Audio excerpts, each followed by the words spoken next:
Pues os deseo a todos feliz domingo y feliz Pascua. En Pascua, pues todos los domingos, yo creo que es bueno saludarse así, feliz Pascua. Cristo ha resucitado, y aunque lo celebramos hace un mes, que no lo olvidemos. Y bueno, pues desde aquí se entiende todo, toda la verdad del Evangelio. Cristo es Dios que se ha hecho hombre, ha muerto y ha resucitado para el perdón de nuestros pecados y para que nosotros podamos encontrar la salvación. Y Cristo ha resucitado, ha muerto y ha resucitado, ¿por qué? Porque te quiere, porque está enamorado de cada persona, y este es Dios y quiere el bien de cada persona, y el bien es estar con Él, y el bien es esa salvación. Es el pecado lo que obstaculiza esa salvación y la misma muerte. Por eso en la muerte la ha vencido y el pecado pues lo perdona. Y desde aquí pues se puede entender lo que viene después, que nos tenemos que convertir de nuestros pecados, ¿vale? Esto es lo que dice Pedro en la primera lectura, ¿no? Está ahí pues predicando, nos dicen los Hechos de los Apóstoles, que Cristo es el Mesías, que Cristo es el Salvador, y oye, ¿qué tenemos que hacer?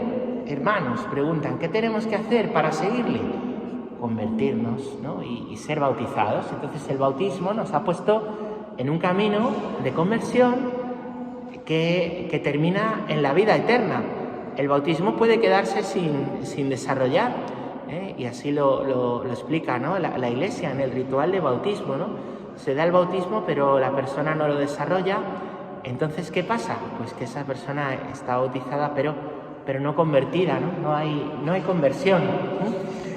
Bueno, y esta conversión, ¿qué es? Pues es que yo adecuo mi vida a Dios y a la revelación de Dios. La revelación de Dios se da por dos fuentes distintas. Se da por un lado en su palabra, en la palabra de Dios, la cual custodiamos, la cual leemos todos los días en la Eucaristía, la cual está pues en nuestras Biblias, y yo os animo a rezar, a meditar. A veces uno dice, uy, qué lectura tan complicada esta, pero no es que es la palabra de Dios, Entonces nosotros no la cambiamos, sino que la meditamos para poder comprender, ¿no? Entonces la palabra de Dios nos convierte en la medida en que nosotros aceptamos que es de Dios y vemos qué nos está llamando a cambiar en nuestra vida, ¿no? No somos nosotros los que tenemos que adecuar, ¿vale? No somos nosotros los que tenemos que adecuar la palabra de Dios y descafeinarla para, bueno, pues estas cosas se decían antes, pero ya no se dicen, ¿no? Sino que somos nosotros los que tenemos que vivir según la palabra de Dios pues nos pide, como camino de salvación. La otra fuente donde Dios se nos revela es a través del magisterio, ¿vale? Y es que pues Dios, Jesucristo, así lo ha querido, y ha querido dejar al frente de la Iglesia a Pedro y al resto de apóstoles, estos apóstoles que vemos predicando estos días, ¿no? Y ahí se ha ido desarrollando el magisterio. Magisterio significa enseñanza, y la enseñanza de la Iglesia a lo largo de 20 siglos, que no es esta enseñanza de la Iglesia nada distinta a la palabra de Dios, sino que es el desarrollo y la forma de vivir concreta de la Iglesia de la palabra de Dios. Y pasa lo mismo con el magisterio, con las enseñanzas de la Iglesia. No somos nosotros los que tenemos que decir a la Iglesia lo que tiene que decir, ¿no? Esto es una tentación histórica, y en cada época han surgido a lo largo de la historia voces que han dicho, oye, la Iglesia se tiene que modernizar y tiene que decir esto, tiene que decir lo otro, tiene que en pleno siglo XIX, en pleno siglo XVII, en pleno siglo XXI, en pleno siglo VI, lo que sea, ¿no? Todo eso pasa, ¿no? Y lo que hoy decimos que es moderno, mañana no lo es. La palabra de Dios no es moderna, sino eterna, ¿vale? Eterna. Quiere decir que está hecha para el corazón de la persona, para el corazón del hombre, de la mujer, y eso no cambia. Cambian las modas, cambian las ideologías, cambian los problemas históricos que afrontamos como Iglesia, pero no cambia su palabra. Por tanto, nosotros no somos los que tenemos que decir ahora lo que nos parece bien, sino que tenemos que ver cómo vivir la palabra de Dios y cómo vivir las enseñanzas de la Iglesia y adecuarnos a ello, ¿no? El hecho de que no todo se entienda no quiere decir que las cosas estén mal, ¿vale? Yo me he encontrado a veces personas que dicen, pues es que no entiendo esto que dice la Iglesia por ejemplo, el otro día, ¿no? Pues del sacramento del matrimonio. Eso de que es indisoluble, eso de que solo hay una unión sacramental, que es para siempre, que un segundo matrimonio pues delante de Dios no es sacramental, no es válido y por tanto no se puede uno pues acercar a la comunión. No lo entiendo, ¿no? Pero detrás de eso no hay unas ganas de la Iglesia de fastidiar, ¿no? No hay unas ganas de la Iglesia de hacer daño a nadie, sino al revés. Detrás de estos noes lo que hay es una protección de la Iglesia. ¿A qué? A lo que el corazón pide, a lo que el corazón reclama, que es que, pues, tener una unión fiel y para siempre, ¿no?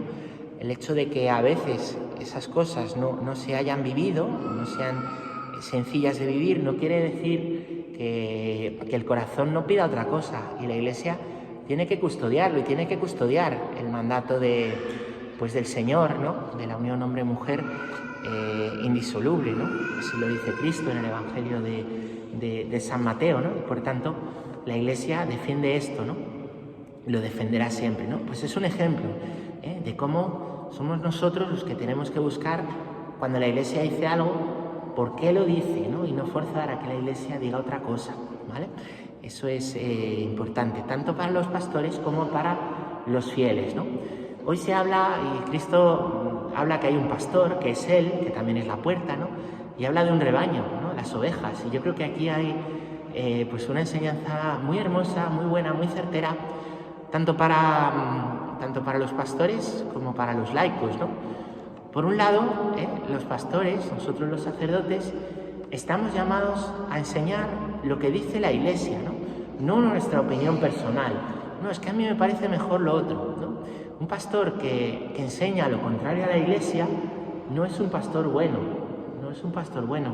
No estaríamos obrando bien, porque nosotros además, al ordenarnos sacerdotes, y para ordenarnos sacerdotes, hemos prometido, jurado delante de la Iglesia, delante del obispo, custodiar y enseñar las enseñanzas de la Iglesia, no las nuestras, porque si no hacemos un chiringuito, o hacemos una pequeña secta, o hacemos, ¿no?, donde nos estaríamos dando a nosotros mismos y nuestra opinión. Los pastores estamos para dar los sacramentos y celebrar la palabra de Dios, ¿no? Entonces, el sacerdote enseñar la palabra de Dios. El sacerdote que enseña otras cosas no está obrando bien, y eso hay que saberlo, ¿no? Y está dentro de la Iglesia, pero aprovechando esa posición que nos da la Iglesia para enseñar y dar sacramentos, para dar cosas contrarias a la Iglesia. Es como traicionar a la madre, ¿no? Es como si tu madre en casa, ¿no?, pues te deja la casa, pues para que tú hagas el bien, pero tú te quedas con la casa de tu madre, pero reniegas de las enseñanzas de tu madre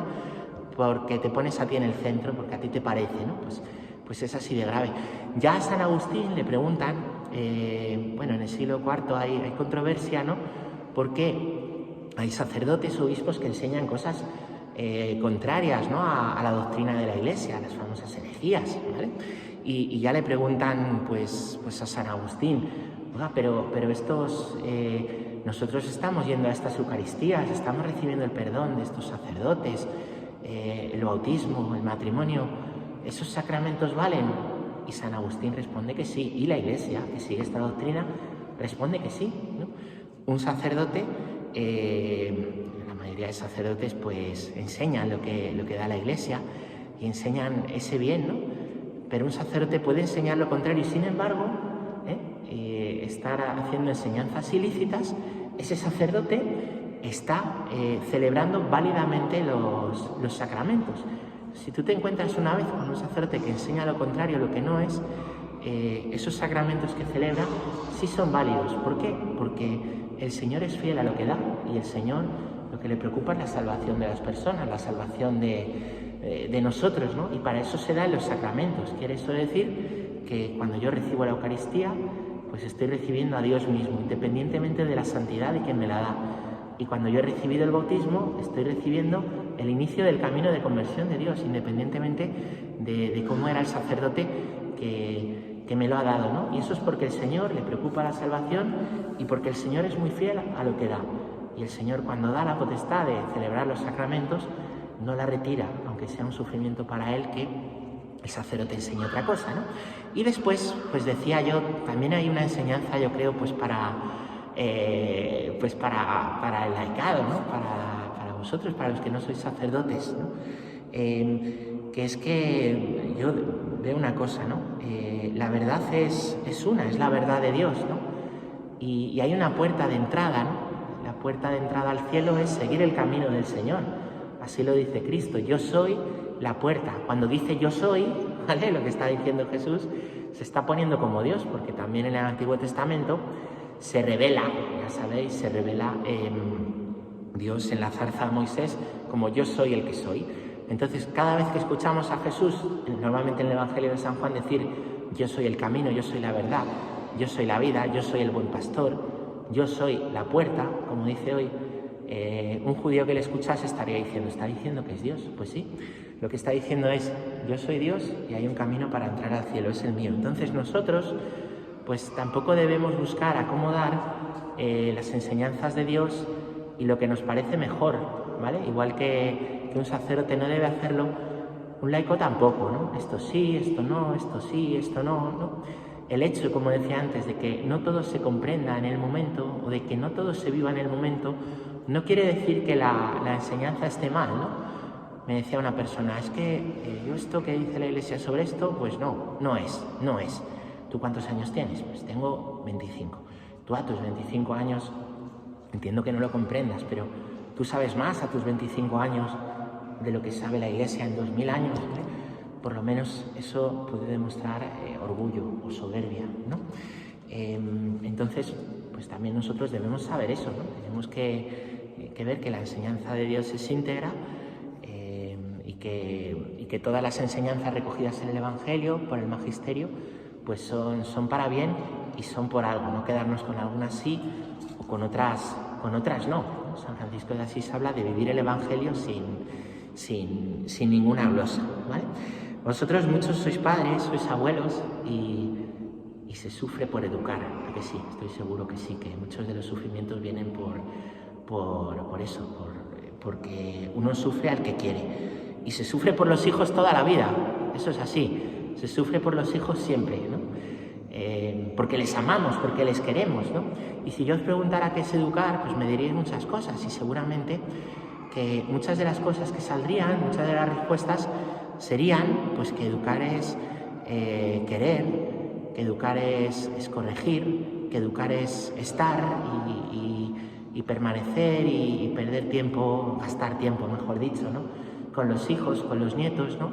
Y todo eso es verdad, ¿no? Entonces parte de educar es también enseñar pues a los hijos, a los nietos, que no siempre se puede hacer todo lo que uno quiere, porque eso pues para la vida nos prepara, ¿no? Porque después vienen las grandes frustraciones en la vida y una persona que ha sido educada en el capricho, en el todo lo puede, sufre mucho y hace sufrir mucho a los demás, ¿no?